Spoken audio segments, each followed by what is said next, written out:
Hi friends, welcome to B2 Passion. இன்னைக்கு நம்ம சேனல்ல சூப்பரான prawns தம் பிரியாணி தான் பார்க்க போறோம். அதுக்கு நான் வந்து 1/2 kg prawns வாஷ் பண்ணி வச்சிருக்கேன். ஃபர்ஸ்ட் prawns நல்லா ஊற வைக்கணும். அதுக்கு நான் 1 ஸ்பூன் மிளகாய் தூள் ஆட் பண்ணிருக்கேன்.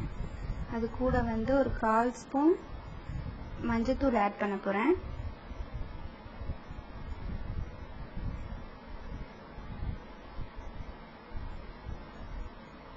ஒரு 1/2 ஸ்பூன் உப்பு ஆட் பண்ணிக்கோங்க. இப்போ நல்லா மிக்ஸ் பண்ணி ஒரு 1/2 an hour ஊற வச்சிருங்க இந்த ப்ரான்ஸ்க்கு. அப்பதான் காரம்லாம் உள்ள இறங்கி நல்லா சூப்பரா இருக்கும்.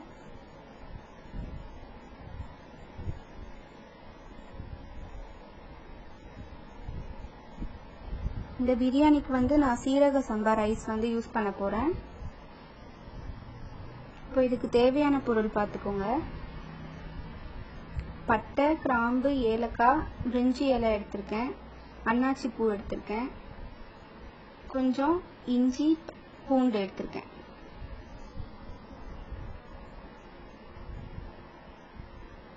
புதினா கொத்தமல்லி ஒரு 1/2 கட்டு எடுத்துக்கோங்க. 3 பச்சை மிளகாய் எடுத்திருக்கேன். சீரக சம்பா ரைஸ் நான் 3 டம்ளர் எடுத்திருக்கேன். இந்த டம்ளர்ல கணக்கு எடுத்திருக்கேன். ஒரு 3 பெரிய சைஸ் வெங்காயம் வெட்டி வச்சிருக்கேன் தாளிக்கிறதுக்கு. இது அரைக்கிறதுக்கு ஒரு 3 தக்காளி, 2 வெங்காயம் எடுத்து வச்சிருக்கேன். இதை நல்லா பேஸ்டா அரைக்க போறோம். புதினா கொத்தமல்லி அரைச்சி வச்சிட்டேன். இஞ்சி பூண்டும் அரைச்சி வச்சிட்டேன். கரம் மசாலா ஸ்பைசஸ் எல்லாமே அரைச்சி வச்சிட்டேன்.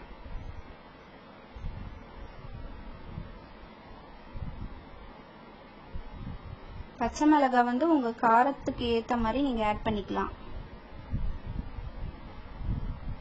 வெங்காயம், தக்காளி அரைக்க எடுத்து வச்சிருக்கேன். அதையும் நல்லா ஃபைன் பேஸ்டா அரைச்சுக்கோங்க.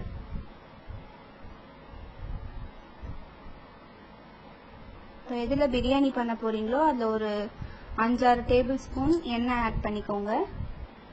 அதுல நம்ம அரைச்சி வச்சிருக்க கரம் மசாலா ஸ்பைசஸ் ஆட் பண்ணும். ஃபர்ஸ்ட் அது கொஞ்சம் நல்லா ஃப்ரை ஆனதும்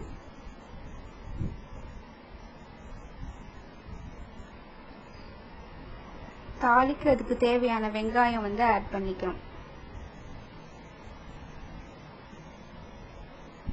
வெங்காயம் நல்லா ப்ரௌனா வரணும். அப்பதான் அந்த ஃபிளேவர் ரொம்ப நல்லா இருக்கும்.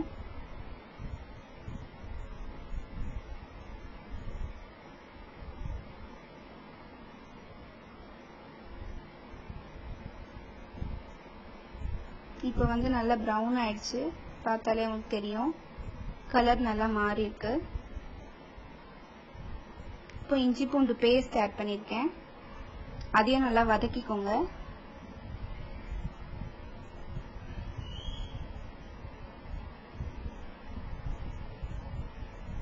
பச்சை ஸ்மெல் போற வரைக்கும் நல்லா வதக்குங்க. வெங்காயம், தக்காளி பேஸ்ட் அரைச்சி வச்சிருக்கோம்ல, அதை ஆட் பண்ணிக்கிறேன். இப்போ அதையும் நல்லா கைவிடாம வதக்கிக்கோங்க.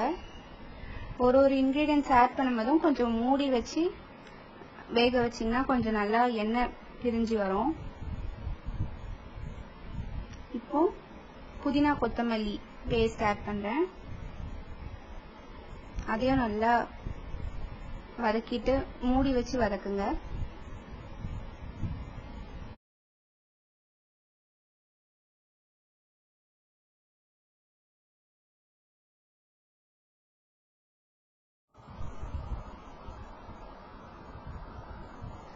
ஒரு ஸ்பூன் மிளகாய் தூள் ஆட் பண்ணிருக்கேன். இது உங்க தேவைக்கு ஏற்ப நீங்க ஆட் பண்ணிக்கலாம்.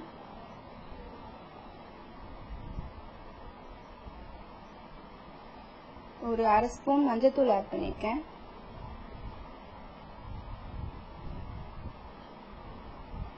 கால் ஸ்பூன் கரம் மசாலா ஆட் பண்றேன்.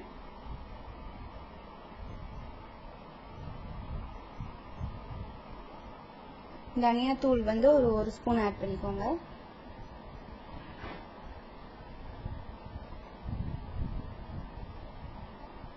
இப்போ நல்லா கிளறி விடுங்க.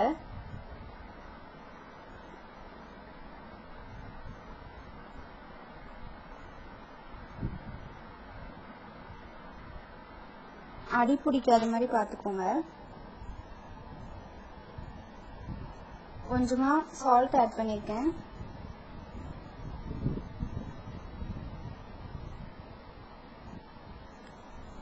இப்போ நம்ம ஊற வச்ச ப்ரான்ஸ் வந்து ஆட் பண்ண போகிறோம். ப்ரான்ஸ் வந்து நல்லா சாஃப்டாக ஊறி இருக்கும். ரொம்ப நேரம் கிளறக்கூடாது, இல்லைன்னா உடைய ஆரம்பிச்சிடும். லைட்டாக கோட் பண்ணுற மாதிரி கிளறி விடுங்க போதும். இப்போ நல்லா கோட் ஆயிடுச்சு ப்ரான்ஸ். தண்ணி ஆட் பண்ணியிருக்கேன். 1 டம்ளர் அரிசிக்கு 2 டம்ளர் தண்ணி கணக்கு. 3 டம்ளர் அரிசிக்கு நான் 6 டம்ளர் தண்ணி எடுத்திருக்கேன். இப்போ ஃபுல்லாக தேவையான அளவு உப்பு ஆட் பண்ணிக்கோங்க. கடைசியாக ஒரு ½ லெமன் ஜூஸ் வந்து ஆட் பண்ணியிருக்கேன். இது ஆட் பண்ணுறதுனால ரைஸ் வந்து கொஞ்சம் நல்லா சாஃப்ட் ஆகும்.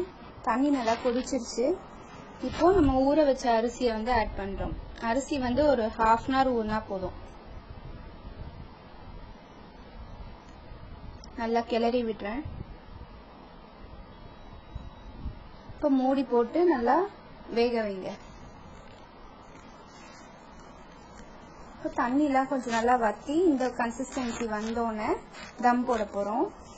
அதுக்கு வந்து மூடி போட்டு அதுக்கு மேலே ஒரு பாத்திரத்தில் தண்ணி வச்சு மேலே வச்சிடணும். அப்போ ஆவி வந்து வெளியே வராமல் ரைஸ் வந்து நல்லா வேகும். கீழே வந்து தோசைக்கல்லோ வச்சிடணும். தோசைக்கல் மேலே அந்த பாத்திரத்தை எடுத்து வச்சிருங்க. இப்போ ஃபுல் சிம்மில் வைக்கணும். ஒரு 20 minutes இப்படி வைக்கணும் சிம்மில். 20 minutesக்கு அப்புறம் பார்த்தீங்கன்னா சூப்பரான பிரியாணி வந்து ரெடி ஆயிடுச்சு. ரைஸ் வந்து குழையாம நல்லா உதிரியாக சூப்பராக ரெடி ஆயிடுச்சு நம்ம தம் பிரியாணி. லாஸ்ட்டாக வந்து நான் நெய் ஆட் பண்ணுறேன். தேவையான அளவு எடுத்துக்கோங்க. லாஸ்ட்டாக எதுக்கு ஆட் பண்ணுறேன்னா நல்லா வாசனையாக இருக்கும். ஃபஸ்ட்டு ஆட் பண்ணுறதோட இதுதான் பெஸ்ட்டு. ஸோ இது மாதிரி ட்ரை பண்ணுங்கள். மைல்டாக கிளறி விடுங்க, ரொம்ப ப்ரெஷர் கொடுக்க வேண்டாம், அப்புறம் குழஞ்சிரும். ரைத்தாவோட நான் சர்வ் பண்ணியிருக்கேன். நீங்களும் இந்த மெத்தட் ட்ரை பண்ணுங்கள் ஃப்ரெண்ட்ஸ், ரொம்ப சூப்பராக இருக்கும். உங்கள் ஃபீட்பேக்கை ஷேர் பண்ணுங்கள். தேங்க்யூ.